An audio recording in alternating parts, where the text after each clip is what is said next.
ಕಾರ್ಯಕ್ರಮ. ನನ್ನ ಬದುಕಿನಲ್ಲಿ ಕನ್ನಡ ಸಾಹಿತ್ಯ ಪರಿಷತ್ತಿನ ಕಾರ್ಯಕ್ರಮ ನಮ್ಮ ಈ ಸಿರಿ ಕಡಮಜಲು ಕೃಷಿ ಕ್ಷೇತ್ರದಲ್ಲಿ ನಡೆಯುವುದು ವಿನೂತನವಾದಂಥ ಕಾರ್ಯಕ್ರಮ. ಈ ಹಿಂದೆ 11ನೇ ಕನ್ನಡ ಸಾಹಿತ್ಯ ಸಮ್ಮೇಳನ ನಮ್ಮ ಕ್ಷೇತ್ರ ಸನ್ಯಾಸಿ ಹುದ್ದೆಯಲ್ಲಿ ನಡೆದಿತ್ತು. ನನ್ನ ದೊಡ್ಡ ಒಂದು ಕನಸಿತ್ತು, ಆ ಕಾರ್ಯಕ್ರಮ ಮಾಡಬೇಕು ಅಂತಲೇ ಒಂದು ದೊಡ್ಡ ಕನಸಿತ್ತು. ಆ ಕನಸು 11ನೇ ಕನ್ನಡ ಸಾಹಿತ್ಯ ಸಮ್ಮೇಳನ 2006ನೇ ಇಸವಿಯಲ್ಲಿ ಅತ್ಯಂತ ಮನೋಜ್ಞವಾಗಿ ಒಂದು ದೊಡ್ಡ ಕಾರ್ಯಕ್ರಮವಾಗಿ ಅದು ನಡೆದಿದೆ. ಅದರ ಆ ಸವಿನೆನಪನ್ನು ಮೆಲುಕು ಹಾಕುತ್ತಾ ಈ ಕಾರ್ಯಕ್ರಮವನ್ನು ನಾವು ನಡೆಸ್ತಾ ಇದ್ದೇವೆ. 11ನೇ ಕನ್ನಡ ಸಾಹಿತ್ಯ ಸಮ್ಮೇಳನದ ಯೋಜನೆ ಮತ್ತು ಅದರ ಸಂಘಟನೆ ಅಧ್ಯಕ್ಷನಾಗಿ ನಾನು ಕೆಲಸ ಮಾಡಿದ್ದೇನೆ. ಅದು ಇವತ್ತು ಕೂಡ ನಮಗೆ ಆ ಕಾರ್ಯಕ್ರಮ ಮಾಡಿದ ಏನೋ ಪುಣ್ಯದ ಫಲವಾಗಿ ಇವತ್ತು ಪುನಃ ನನಗೆ ಕನ್ನಡ ಭುವನೇಶ್ವರಿಯ ಕನ್ನಡ ಸಾಹಿತ್ಯ ಪರಿಷತ್ತಿನ ಸಣ್ಣ ಕೆಲಸವನ್ನು ಮಾಡೋದು, ಅಳಿಲು ಸೇವೆ ಮಾಡುವಂಥ ಯೋಗ ಭಾಗ್ಯ ಬಂದಿದೆ ಅಂತ ನಾನು ತಿಳ್ಕೊಳ್ತೇನೆ. ಪುತ್ತೂರು ತಾಲೂಕು ಹೋಬಳಿ ಘಟಕದ ಅಧ್ಯಕ್ಷನಾಗಿ ಕೆಲಸ ಮಾಡಬೇಕು ಎಂಬ ನಿಟ್ಟಿನಲ್ಲಿ ನನ್ನ ಸೇವೆ ಇದೆ. ಕನ್ನಡ ತಾಯಿಗೆ ಸಲ್ಲಿಸುವಂಥ ಸೇವೆ. ನಾನು ಕೂಡ ಒಬ್ಬ ಸಾಹಿತಿಯ ಕ್ಷೇತ್ರದಿಂದ, ಸಾಹಿತ್ಯ ಕುಟುಂಬದಿಂದ ಹುಟ್ಟಿ ಬಂದವ. ದೇಶಭಕ್ತ ನಾರಾಯಣ ಶೆಟ್ಟಿ ಕಿಲ್ಲೆ, NS ಕಿಲ್ಲೆ ಅವರು ತುಳು ಕನ್ನಡ ದ್ವಿಭಾಷಾ ಸಾಹಿತ್ಯ ಆಗಿದ್ದರು. ಅವರು ಎಳವೆಯಲ್ಲಿ ಅವರ ತೀರಿ ಹೋದದ್ದು ಸಾಧಾರಣ 52 ವರ್ಷ ಪ್ರಾಯದಲ್ಲಿ ಅವರು ಯುಹಲೋಕವನ್ನು ತಿಳಿಸಿದರು. ಆದರೂ ಅವರ ಸವಿನೆನಪು, ಅವರು ಮಾಡಿದಂಥ ಕೆಲಸ, ದೇಶಕ್ಕೆ ಸಲ್ಲಿಸಿದ ದೇಶ ಸೇವೆ, ಅವರು ಸಾಹಿತ್ಯಕ್ಕೆ ಸಲ್ಲಿಸಿದ ಸೇವೆಯನ್ನು ಉಳಿಸಿಕೊಳ್ಬೇಕಂತ ದೃಷ್ಟಿಯಿಂದ ನಾನು ಅವರ ಸೋದರಳಿಯ, ಅವರ ತಂಗಿಯ ಮಗ, ಕಿಲ್ಲೆ ನಿವಾಸ ಎಂಬ ನಾಮಕರಣವನ್ನು ಕೂಡ ಮಾಡಿದ್ದೇನೆ.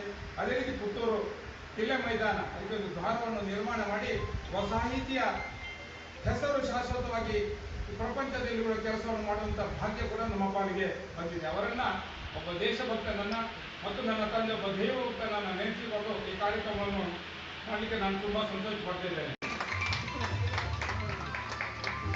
ಘಟಕದ ಪದಾಧಿಕಾರಿಗೆ ಕನ್ನಡದ ಧ್ವಜವನ್ನ ಹಸ್ತಾಂತರ ಮಾಡುವ ಮೂಲಕ ಉದಯೋನ್ಮುಖ ಕಲಾವಿದರು ಮುಂದಕ್ಕೆ ಬರುವುದು ಕಷ್ಟ ಆಗ್ತದೆ.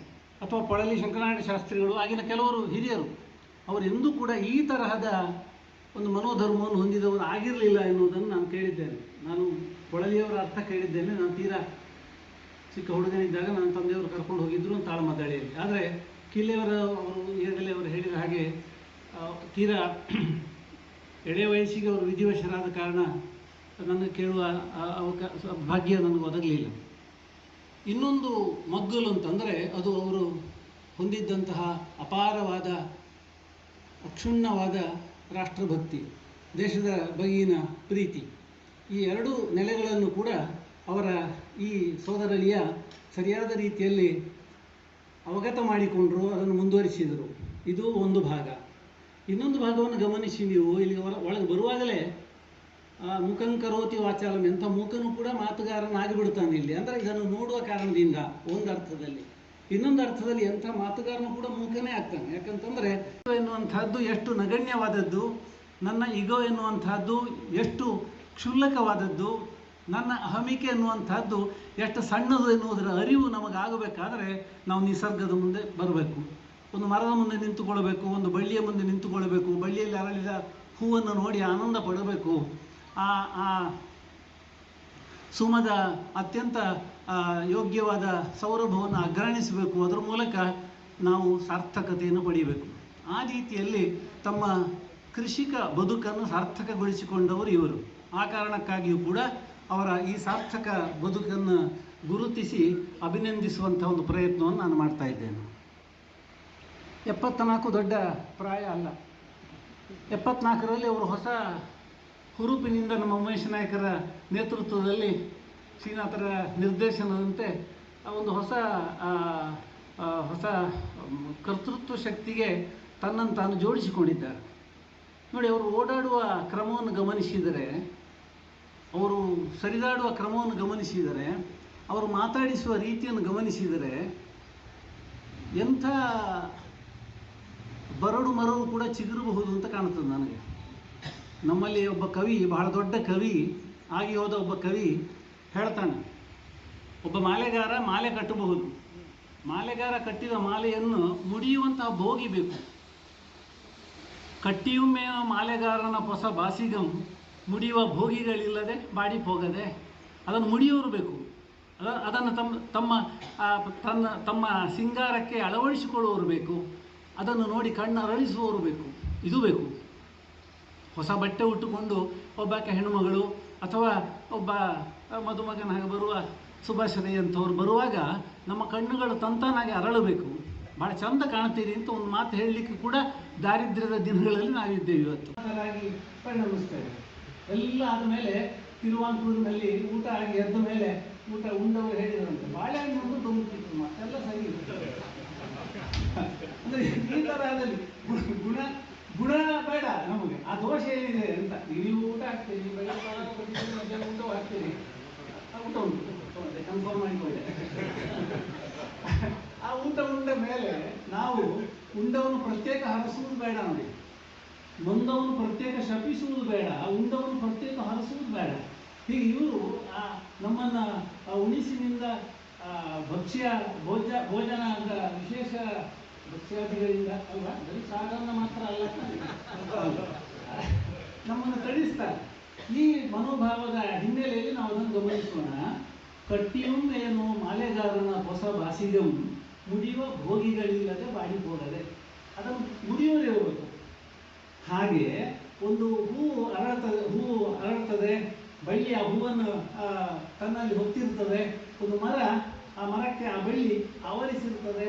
ಸೊಗಸಾಗಿ ನಡೆದಾಡುವ ಒಂದು ಜೋಡಿಯನ್ನು ಕಂಡಾಗ ಆ ಬಳ್ಳಿ, ಆ ಮರ, ಇದರ ರೂಪಕ ಸಂತಾನಾಗಿ ನಮ್ಮ ನೆನಪಿಗೆ ಬರಬೇಡವೆ, ನಾವು ಅದನ್ನು ಮೆಚ್ಚಿಕೊಳ್ಳಬೇಡವೆ, ನಾವು ಅದನ್ನು ಒಪ್ಪಿಕೊಳ್ಳಬೇಡವೆ. ಹಾಗೆ ಒಪ್ಪಿಕೊಂಡ್ರೆ, ಹಾಗೆ ಮೆಚ್ಚಿಕೊಂಡ್ರೆ ಅವರಿಗೂ ಸಂತೋಷ ಆಗ್ತದೆ, ನಮಗೂ ಸಂತೋಷ ಆಗ್ತದೆ. ಆ ರೀತಿಯಲ್ಲಿ ತಮ್ಮ ಕೃಷಿ ಭೂಮಿಯನ್ನು ಕೃಷಿ ಹೊಲ ಎನ್ನುವ ಪದ ಇದೆ ಸಂಸ್ಕೃತದಲ್ಲಿ. ಕೃಷಿಯಲ್ಲಿ ತೊಡಗಿಕೊಂಡವನು, ಕೃಷಿಯೇ ತನ್ನ ಚರ್ಯೆಯಾಗಿ ಇರುವವನು ಕೃಷಿ ಹೊಲ ಅಂತ. ಕೃಷಿ ಹೊಲದಾದ ಆ ಸುಭಾಷರು ಬೆಳೆಸಿದ್ದನ್ನು ನೋಡಿ ಆನಂದ ತುಂಬಿಲ್ಲನಾಗಬೇಕು. ನಾನು ಕೂಡ ಸಣ್ಣ ಮಟ್ಟಿಗೆ ಕೃಷಿ ಮಾಡ್ತಾ ಇರುವವನೇ. ನನ್ನ ಔದ್ಯೋಗಿಕ ಬದುಕಿನ ಅನಂತರದ ಈ ಹಂತದಲ್ಲಿ ನಾನು ಕೂಡ ಕೃಷಿಯನ್ನು ಮಾಡ್ತಾ ಇದ್ದೇನೆ. ಆದರೆ ಇಷ್ಟು ಅದ್ಭುತವಾದ ರೀತಿಯ ಕೃಷಿ ನನ್ನಿಂದ ಸಾಧ್ಯವಾಗಲಿಲ್ಲ ಎನ್ನುವುದನ್ನು ಇದನ್ನು ನೋಡುವಾಗ ನಮಗೆ ಗೊತ್ತಾಗ್ತದೆ. ಒಂದು ಕಡೆಯಿಂದ ತೆಂಗಿನ ಮರ ಇರಬಹುದು, ಒಂದು ಕಡೆಯಿಂದ ಗೇರು ಇರಬಹುದು, ಇನ್ನೊಂದು ಕಡೆಯಿಂದ ಮಧ್ಯಂತರ ಬೆಳೆಗಳ ಒಂದು ಎಲ್ಲ ಇದು ಇರಬಹುದು.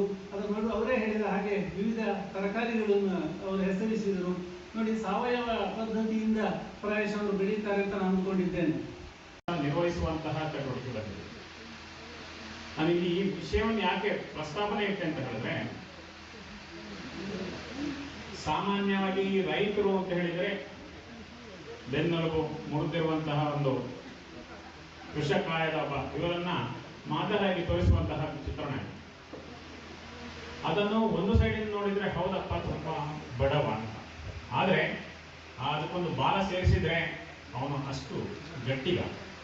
ಯಾವುದೇ ವಾತಾವರಣಕ್ಕೆ, ಯಾವುದೇ ಕಷ್ಟಗಳಿಗೆ ಎದೆಯೊಡ್ಡಿ ಕೆಲಸ ನಿರ್ವಹಿಸಬಲ್ಲಂತಹ ಅಸಾಮಾನ್ಯ ಮಾನಸಿಕ ಶಕ್ತಿಯನ್ನು ಹೊಂದಿದಂತಹ ರೈತ.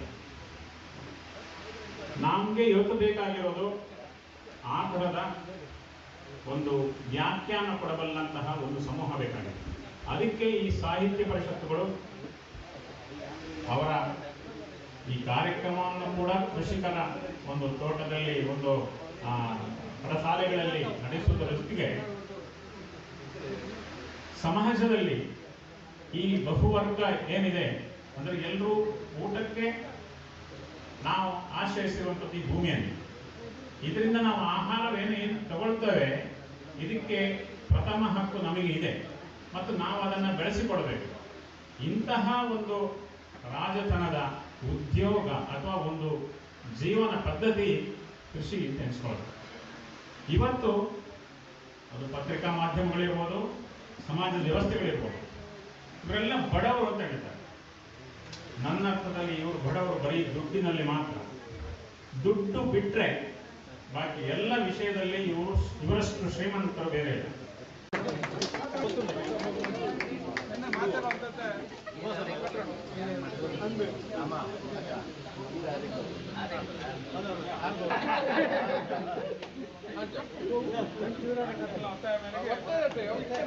ಅಂತ